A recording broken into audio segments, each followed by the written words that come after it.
दर्शकों, जैसा कि आप जानते हैं, दिल्ली के सतलोक आश्रम मुंडका में 511वां दिव्य धर्म यज्ञ दिवस मनाया जा रहा है, जिसके उपलक्ष्य में 3 दिन का भंडारा रखा गया है।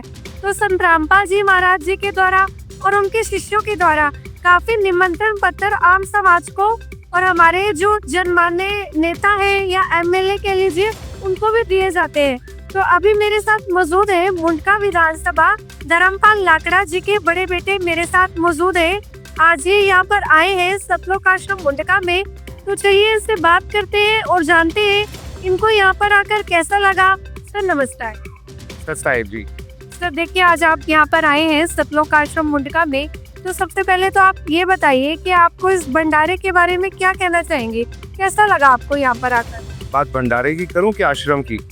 आप आश्रम की भी करिए, संत रामपाल जी महाराज जी के बारे में भी बताइए, क्योंकि संत रामपाल जी महाराज जी देश से बुराइयां हटाने की बात करें तो सबसे अव्वल नंबर पर आज संत रामपाल जी महाराज का नाम आता है। उसमें नशा मुक्त भारत हो या दहेज मुक्त भारत हो। अभी कुछ मिनट पहले आपने दहेज मुक्त विवाह भी देखे।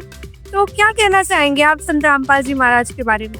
संत रामपाल जी महाराज के जो उपदेश हैं वो हमारे लिए अनुसरणीय अनुकरणीय हैं। इन पे चल के जीवन यापन अच्छे से किया जा सकता है।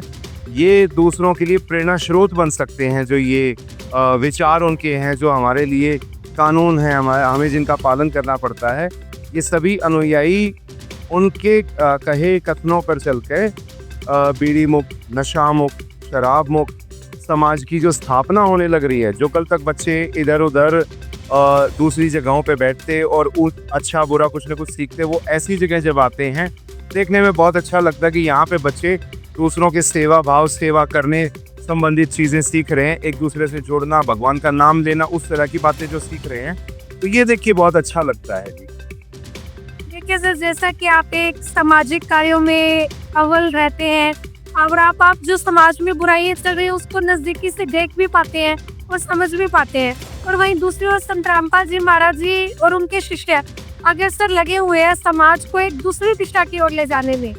तो इसके बारे में आप क्या कहना चाहेंगे? क्या आपको भी कुछ इसमें से सहयोग मिल पा रहा है क्या? जी बिल्कुल। एक नवीन समाज का यहाँ पे नवीन समाज का शिलान्यास किया जा रहा है। यहाँ पे एक नई सोच जन्म दे रही है। जिस माँ बाप को ये चिंता ही नहीं करनी कि मुझे बच्चों के दहेज इकट्ठा करना है, बच्चे पढ़ाने पे ध्यान दिया जा रहा है, सारी मेहनत उनको अच्छे से अच्छे शिक्षित करने पे लग रही है। और फिर यहाँ आश्रम में आने से दोनों बच्चों का, वर वधू का जो विवाह यहाँ संपन्न हो रहा है वो फ्री में हो रहा है। मुझे लगता है जो दहेज जो कुप्रथा जिससे हम हजारों सालों से प्रताड़ित किए जाते रहे हैं, कोई गरीब है, अमीर के दहेज को देख के गरीब बच्चों के लिए जो परेशानियां खड़ी हो जाती थी, उन परिवारों के लिए जो एक समस्या खड़ी है, उससे निजात तो मिल ही रही है। और जो माँ बाप सारी उम्र बच्चों के दहेज को जोड़ने में लगते थे, अब वो उनकी शिक्षा में अगर उस पैसे को लगाएंगे, मेहनत करेंगे, तो जो बच्चे शिक्षित होंगे वो भी हमारे नए समाज का निर्माण ही तो करेंगे। जी सर, 2 लाइनें आप इस भंडारे के बारे में भी बता दीजिए। आपको आज यहाँ भंडारे में आकर कैसा लगा? जो खाने पीने की व्यवस्थाएं है या और भी रहने की व्यवस्था कह लीजिए, क्योंकि यहाँ पर श्रद्धालु दूर दूर से यहाँ पर श्रद्धालु आए हैं, रुके हैं। तो क्या कहना चाहेंगे सर? देखिए, पिछले 5 साल से जब से हम लोग विधायक बने थे, तब से निरंतर सतलोक आश्रम के संपर्क में तो थे। जैसे पानी की टैंकरों की व्यवस्था करना, जैसे किसी और चीज़ की व्यवस्थाओं में जब भी हमारे से बाबूजी का आदेश हुआ है, संपर्क किया गया है, तो उन व्यवस्थाओं में कि यहाँ पे बड़ा जन सैलाब आएगा, तो उन व्यवस्थाओं में तो शुरू से थे। कई बार निमंत्रण, कई बार क्या हर बार हर दूसरे तीसरे महीने होने वाले इन भंडारों के निमंत्रण भी आते रहे, पर कभी इसको सीरियसली लिया नहीं। मैं ज़रूर पहली बार आया हूँ और इन्होंने कह करके बुलाया, लेकिन देख करके आश्चर्यचकित हूँ कि सब कुछ बड़ा ही प्योर है, शुद्ध है, कहीं प्लास्टिक की चीज़ का इस्तेमाल नहीं है। 500 टिन 1000 टिन देसी घी के यहाँ मंगा करके सीधा का सीधा बीटा डेयरी से मंगा करके यहाँ लगाया जा रहा है। सारे भाई बहन हमारे साथी जो लगे हुए हैं, एक दूसरे की सेवा में अपना सेवा भाव प्रकट कर रहे हैं, सेवा दे रहे हैं, एक दूसरे की सेवा में खुद इंसान लग रहे हैं, इंसानियत सीख रहे हैं। आजकल के जो बच्चे यूट्यूब और फेसबुक और स्क्रोलिंग में लगे हुए थे, वो उस चीज़ से निकल के जिस चीज़ में आ रहे हैं, ये नए समाज के निर्माण की शुरुआत है। और जिसमें रामपाल जी महाराज जी का और इनके आश्रम का, इनके अनुयायियों का बहुत बड़ा योगदान है।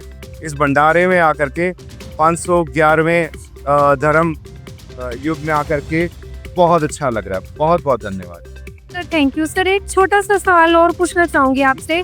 हजारों की संख्या में यहाँ पर श्रद्धालु है, तो हम देखते हैं कि कहीं पर भी अगर हमें एक व्यवस्था एक मेंटेन करनी हो तो कानून व्यवस्था को आगे लाया जाता है, पुलिस को या पुलिस फोर्स। और यहाँ पर आप देख रहे हैं कि काफी सुचारू रूप से व्यवस्था है और कोई भी कानून व्यवस्था नहीं आपको यहाँ नजर आ रहा। तो इसके बारे में क्या कहना चाहेंगे? संत रामपाल जी महाराज जी के श्रद्धालुओं ने बहुत ही अच्छे तरीके से यहाँ पर हर चीज को व्यवस्थित किया हुआ है। ये खुद ही ट्रैफिक पुलिस भी है, ये खुद ही सबका मार्गदर्शन भी करते हैं, खुद ही सबको अंदर भी बुलाते हैं, खुद ही प्रदर्शनी भी लगा रहे हैं।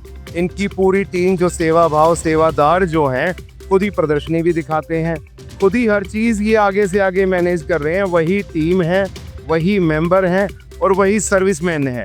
तो ये जो चीज़ अनोखी चीज़ देखने की मिली है कि पहली बार तो कोई आता है एज ए न्यू मेंबर के तौर पे यहाँ पर, अगली बार वही अपना सेवा का जिम्मा जो ले रहा है। और यही तो मैं कह रहा था आपको कि ये जो सेवा भाव जागृत हो रहा है, ये सिर्फ यहाँ के लिए नहीं, ये फिर आगे समाज में भी दूसरों के भी काम आ रहा है। घर पे भी यही चीज़ काम कर रही है। जो यहाँ शिक्षा मिल रही है, मुझे लगता है बहुत ज़्यादा ज़रूरी है। आज सारे समाज को अगर इससे जुड़ना हो तो बहुत अच्छा रहेगा। हमारा समाज जो उल्टी दिशा में जा रहा है, जो पश्चिमी सभ्यताओं की तरफ जो मुड़ रहा है, वो वापस हमारी रूट्स की तरफ आएगा अगर ऐसे ही चलता रहे। बहुत बहुत धन्यवाद सर, थैंक यू, बहुत बहुत धन्यवाद आपका।